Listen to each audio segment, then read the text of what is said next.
You know, it was just another humid afternoon in that sleepy Atlanta suburb, the kind where neighbors wave from their porches but keep their grudges tucked away like old lawnmowers in the garage, and then, bam, everything exploded when Karen Mills, that self-appointed queen of the HOA, decided to rip up Elena Brooks' property deed right in front of a packed community meeting, thinking she was just some outsider trying to stir trouble.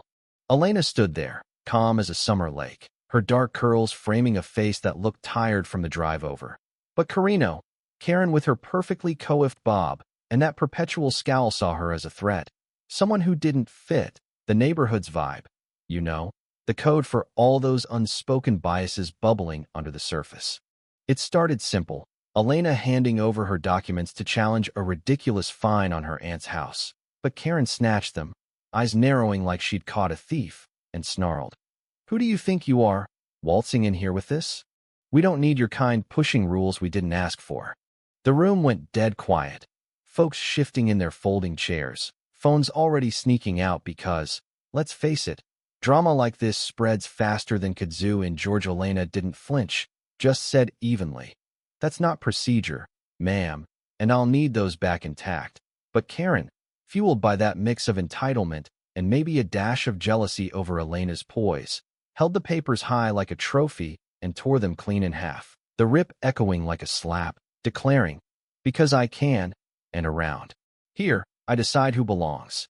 Gasps rippled through the crowd, a kid in the back whispering, "Oh man," to his mom, an old couple clutching hands tighter, and some guy in a polo shirt muttering, "This is nuts." Under his breath, Elena inhaled slow, her mind racing back to all those years climbing the ranks at HUD, undercover audits where she'd seen this crap before, but this time it hit personal, her aunt's home on the line.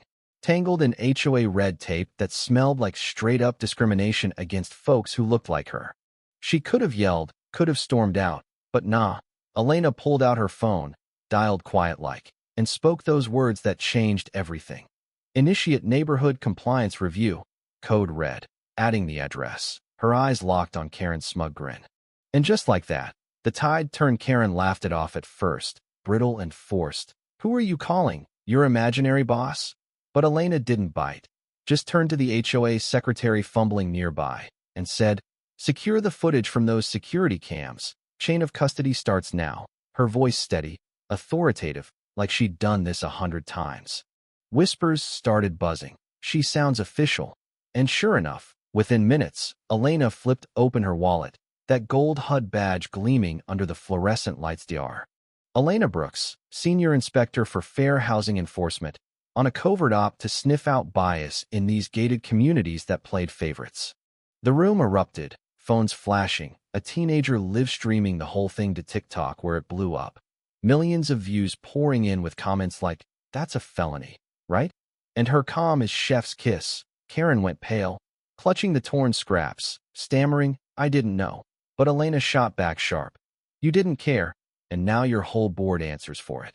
Corporate panic hit the HOA network fast, sponsors pulling out, lawsuits stacking up like unpaid dues, and Elena's audit exposed years of buried complaints, fines on minority-owned homes for aesthetic violations that white folks skated on, all tied to Karen's petty power trips rooted in her own insecurities about the neighborhood changing. By the end, it wasn't just about that torn deed. Elena's grace shone through when she offered Karen a shot at redemption in a quiet meeting. Weeks later, cameras, just two women across a table, Elena saying soft but firm, "Hate won't fix this, but listening might."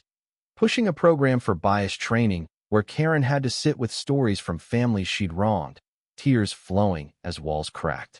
The suburb transformed, HOAs nationwide scrambling with new rules, dignity finally breathing easier. But here's the thing that sticks with me.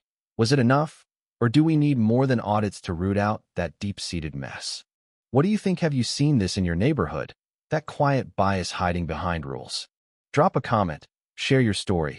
Let's talk about what real justice looks like, because stories like Elena's remind us, change starts when we stop staying silent.